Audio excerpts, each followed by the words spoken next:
ఈనాడు చాలా సంతోషంగా ఉంది నాకు. కారణం ఏంటంటే దేశము కాలము ఈ రెండు చాలా ప్రధానమైనటువంటి పాత్ర పోషిస్తూ ఉంటాయి. ఉత్తరాయణ పుణ్యకాలం ప్రవేశించి పరమ పవిత్రమైనటువంటి మాఘమాసం.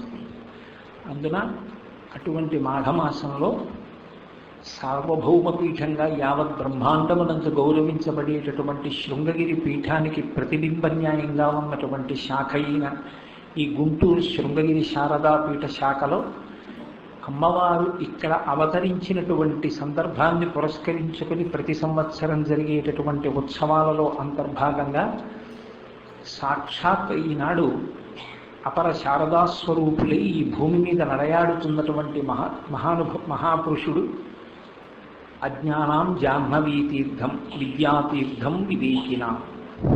ఆయన సాక్షాత్ గంగా నదే ప్రతి ఇంటి ముందుకి ప్రవహించి వస్తే ఎటువంటిదో భారతీ తీర్థస్వామి వారి యొక్క చరణ కమలములు అటువంటివి. సర్వేషాం సుఖదం తీర్థం భారతీ తీర్థమాశ్రయే. అందరికీ అన్నీ ఇవ్వగలిగినటువంటి మహాపురుషుడు. ఇందుచేత అంటే ఆయన తపశ్శక్తి అటువంటిది. అటువంటి మహానుభావుడు ఆధ్వర్యం వహిస్తున్నటువంటి శృంగగిరి పీఠం యొక్క శాఖలో చండీ హోమం శతచండీ హోమం జరుగుతూ రేపు పూర్ణాహుతి జరగబోయేటటువంటి ముందు రోజు అసుర సంధ్య వేళలో శారదా పరమేశ్వరి పాద సన్నిధానమునందు కూర్చుని మీ వంటి పెద్దల ముందు 4 మాటలు చెప్పుకునేటటువంటి అదృష్టం కలగడం ఈశ్వరుని యొక్క నిర్హేతుక కృపాకటాక్ష వీక్షణములకు ప్రతీకగా భావన చేస్తూ ఈనాడు నువ్వు దీని గురించే మాట్లాడు అని నన్ను హరిప్రసాద్ గారు ఏమీ శాసనం చేయలేదు. యథేచ్ఛ అన్నారు. పాపం వీడిని ఇదే మాట్లాడు అంటే మాట్లాడగలడో మాట్లాడలేడో, నీకు తెలిసింది మాట్లాడు అంటే ధైర్యంగా ఏదైనా మాట్లాడతాడు అని నాకు ఆ స్వేచ్ఛనిచ్చారు. చండీ హోమం జరుగుతోంది కాబట్టి నేను దాని గురించి 4 మాటలు మనవి చేసే ప్రయత్నం చేస్తాను. మనం అమ్మవారిని అనేకమైనటువంటి పేర్లతో పిలుస్తూ ఉంటాం. కానీ ఆ పేర్లన్నీ సత్యమా అంటే పేర్లు సత్యం కాదు, తత్వము సత్యం.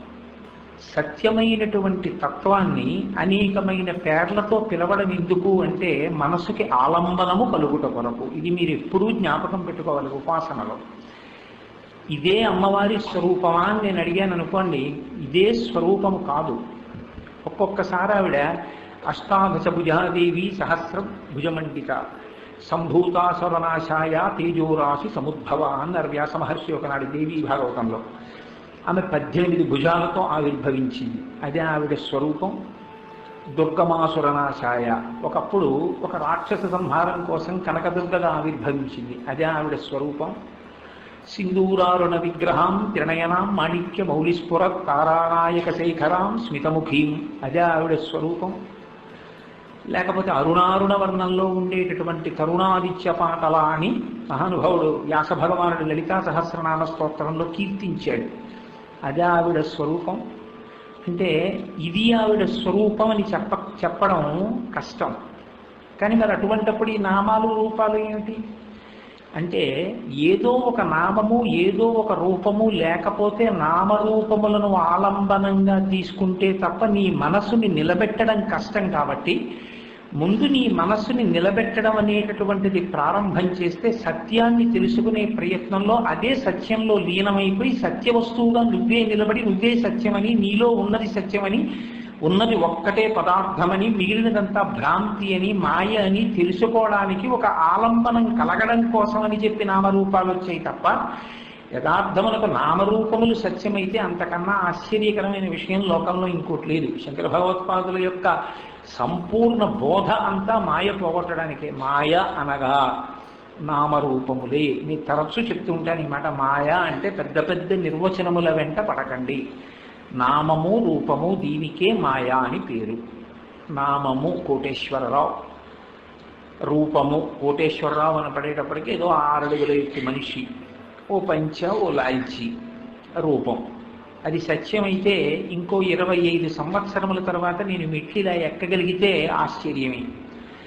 నన్ను హరిప్రసాద్ గారు పట్టుకుని ఎక్కించాల్సి ఉంటుంది కదా. ఎందుకంటే 25 సంవత్సరముల తర్వాత ఈ శరీరము జర్జరీభూతం అవుతుంది. ఏంటి అప్పుడు చూసిన కోటేశ్వరారే ఇలా ఉన్నా పిచ్చుకలు అయిపోయారనుకుంటారు. కాబట్టి వికారమును పొందుతుంది శరీరం. కాబట్టి ఎప్పుడు అలా ఉంటుందా అంటే ఉండదు. నామము రూపము అనేటటువంటివి ఎప్పుడూ ఉన్నవి కావు, అవి అలా వచ్చాయి. కానీ ఈ రూపాన్ని ముందు తొడుక్కున్నది ఒకటి ఉంది లోపల, అది సత్యం. ఆ రూపాన్ని తొడుక్కునేది బయటికి వస్తే మా తల్లిదండ్రులకు ఎందుకో ఆ పేరు పెట్టాలనిపించింది. వారి కారణాలు వారికి ఉన్నాయి, అందుకని దీనికి ఒక పేరు పెట్టారు, కోటేశ్వరరావు అని. దీనికి పేరు తీసేసినా ఇది ఉంటుంది, ఇంకో పేరు పెట్టి పిలిచినా ఇది ఉంటుంది. ఆ పేరు పెట్టి పిలిస్తే ఇది గుర్తొస్తుంది, దీన్ని చూస్తే పేరు గుర్తొస్తుంది. కానీ రెండూ అసత్యం. ఉన్న ఏకైక వస్తువు ఏది ఉందో, ఏది మారదో, ఏది తరగదో అది సత్యం. ఆ సత్యమైన వస్తువునికి నామము రూపము లేవు అసలు. పరమేశ్వరుడిగా కూడా అంతే, ఆయనకి కూడా నామము రూపము లేవు. లేకపోయినా మనం అమ్మవారి పేర్లు పిలిచేటప్పుడు రకరకాల పేర్లతో పిలుస్తాం, కానీ ఒక్కొక్క పేరు పిలిచినప్పుడు ఆమె యొక్క గుణములు విభూతులు ప్రకాశిస్తాయి. ప్రకాశిస్తే ఏమవుతుందంటే మీకు ఒక సంతోషం కలుగుతుంది. శారద అన్నాను అనుకోండి, ఆమె సమస్త సారమును ఇవ్వగలిగినది. ఏది సారము? జ్ఞానమే సారము. జ్ఞానద శారద. ఏది జ్ఞానమో ఆ జ్ఞానములు ఇచ్చేది శారద. మనుష్య జన్మకి జ్ఞానం కన్నా కావలసిందే ఉంది. కాబట్టి ఇప్పుడు శారద అంటే జ్ఞానం ఇస్తున్నది. ఇది తెల్లగా ఉంటుంది అక్కడ. మీరు ఇప్పుడు చూశారుగా, అమ్మవారు చక్కగా కుర్చీళ్ళు పెట్టుకుని ఆ పట్టుబట్ట ఇలా గుండ్రంగా కట్టు కూర్చుంటే దాని మీద ఒక గులాబీ మాల ఇలా అలంకారం చేస్తే, దాని మీద ధవనం పెట్టేస్తే, దాని మీద బంగారు మాలలు ఉంటే, ఆ తల్లి కంఠం దగ్గరికి వెళ్ళేటప్పటికి ఏదో చందనంతో చేసినటువంటి ఆభరణం పెట్టుకుందా అన్నట్లుగా ఉంటే, తెల్లటి చిన్న మొహం కనపడుతుంటే, పెట్టుకున్న అందమైన బొట్టు, కిరీటం, ఆ చిన్న చంద్రవంక, 4 చేతులు, ఆ కుడి చెయ్యి ఇలా అభయహస్తం, ఆ పైనేమో అమ్మవారి చెయ్యి, చేతి మీద చిలుక, ఎడం చేతిలో కింద పుస్తకం, పైనేమో అమ్మవారు పట్టుకున్నటువంటి అమృతపాత్ర, 4 చేతులు, పద్మాసనం, కిందంతా పద్మాల రేకులతో ఉన్నటువంటి పద్మపీఠం, దాని మీద కూర్చున్నటువంటి అమ్మవారిని మీరు దర్శనం చేసి ఉన్నారు ఇప్పుడు. ఎర్రటి చీర, పచ్చటి అంచుతోటి. అది శారదాస్వరూపం. ఎందుకంటే తెల్లగా ఉంది కాబట్టి, మనకి జ్ఞానం ఇస్తుంది కాబట్టి. ఇప్పుడు అలా ఒక రూపం ఉంటే మనకి ఒకటి జ్ఞాపకం వస్తుంది, ఆవిడ్ని చూస్తే ఈవిడ జ్ఞానం ఇస్తుంది. అలా ఒక దుర్గమ్మని చూస్తే ఈవిడ రాక్షస సంహారం చేసింది, మనని కాపాడింది. చండీ అంటే చండీ హోమం చేస్తున్నాం, చండీ హోమం చేస్తున్నాం అంటున్నారు కదా. మరి చండీ అని పిలిస్తే ఏ రకమైనటువంటి స్వరూపముతో స్వభావముతో ఉన్న అమ్మవారిని పిలిచినట్టు? శారద అంటే జ్ఞానం ఇస్తోంది, సరస్వతి జ్ఞానం ఇస్తోంది, లక్ష్మి ఐశ్వర్యం ఇస్తోంది. చండీ ఏమిస్తుంది? ఏదో ఇవ్వకపోతే అమ్మవారు ఇక్కడ ఆవిర్భవించినటువంటి స్థితి. ఎందుకంటే పుట్టినరోజు అమ్మవారికి ఉండదు. పుట్టినరోజు ఉంది అంటే ఆవిడ కూడా పాంచభౌతికమైన శరీరంతో వచ్చిందని గుర్తు. ఆవిడికి పుట్టినరోజు ఏమిటి? ఆవిడికి పుట్టినరోజు ఉండదు, ఇంకోటి ఉండదు. ఆవిడ ఎప్పుడూ ఉంటుంది. పూర్వజ, ఇప్పుడు అందరికన్నా ముందు ఆవిడే ఉందని చెప్పింది లలితా రహస్యం. మరి అందరికన్నా ముందుంటే ఇక్కడ ఎప్పుడు వచ్చింది? ఆవిర్భవించింది. అంతటా ఉన్నావిడ ఇక్కడ ప్రకటనమైంది కాబట్టి ఆవిర్భవించినటువంటి రోజు. అప్పుడు చండీ హోమం కదా చేస్తున్నారు. మరి చండీ అంటే ఎవరప్పుడు? అంటే చండీ అంటే ఎవరో అమరకోశం చెప్పింది. చెడి కోపమే ఇది చండీ అంటే కోపము కలిగిన తల్లి. ఇది ఒక గమ్మత్తు.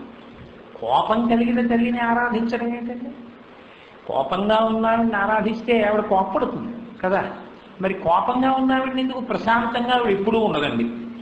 అందుకని అప్పుడు అలాగే మేము ఆరాధన చెయ్యాలి అని మీరు అన్నారనుకోండి, తప్పు కదా. ఆవిడ ప్రశాంతంగా లేకపోవడం, ఆవిడ ప్రశాంతంగా ఉన్న స్వరూపం శారదే ఉంది.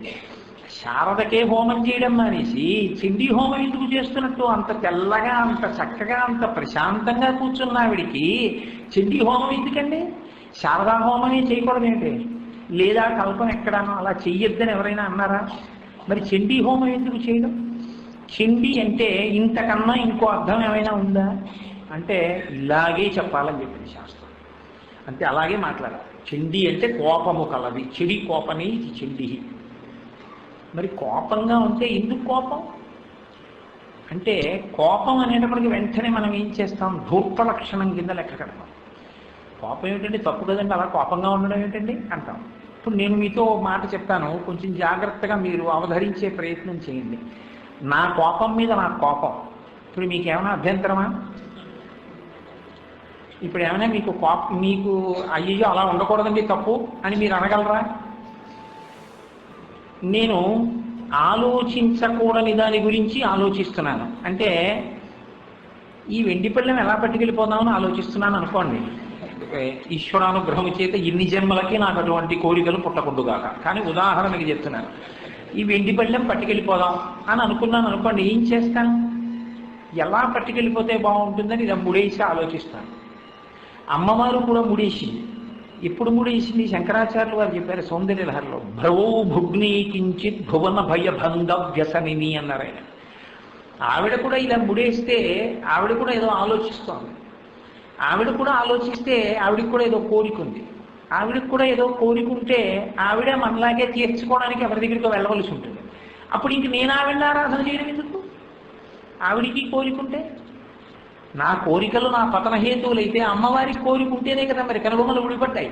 అందుకని శంకరులు వెంటనే చెప్పారు, భ్రువౌ భుగ్ని కించిత్ భువన భయభంగ వ్యసనిని అన్నాడు. అమ్మవారి ఆలోచన నాలా వెండి పళ్ళాల మీద కోరిక కాదు, భువన భయభంగ.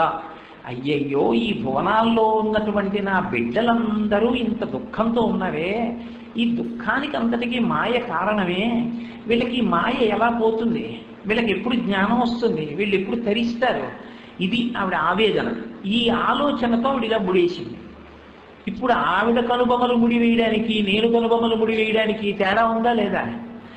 ఆవిడ కనుబొమ్మలు ముడివేయడాన్ని నేను కనుబొమ్మలు ముడివేయడాన్ని ఒక ఘాటనే కట్టి రెండు ఒక్కటేనండి. అందుకని ఆవిడ కనుబొమ్మలు ముడివేసింది కాబట్టి తప్పండి అని మీరు అనగలరా?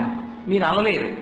అలాగే చిండి అంటే కోపము కలది అంటే ఎవరి మీద కోపము కలది అని మీరు ప్రశ్న వేయాల్సి ఉంటుంది. అంటే కోపము కలది అనేటప్పటికీ అయ్య బాబోయ్ ఎందుకండి అలాంటప్పుడు హోమం అనకూడదు. ఎందుకు అలా ఆరాధన చేస్తాం? ఎవరి మీద ఆ తల్లికి కోపం అంటే, ఎవరు ధర్మములకు వ్యతిరేకముగా ప్రవర్తిస్తున్నారో, ఎవరు ధర్మము యొక్క స్వరూపాన్ని నాశనం చేసే ప్రయత్నం చేస్తున్నారో వారి పట్ల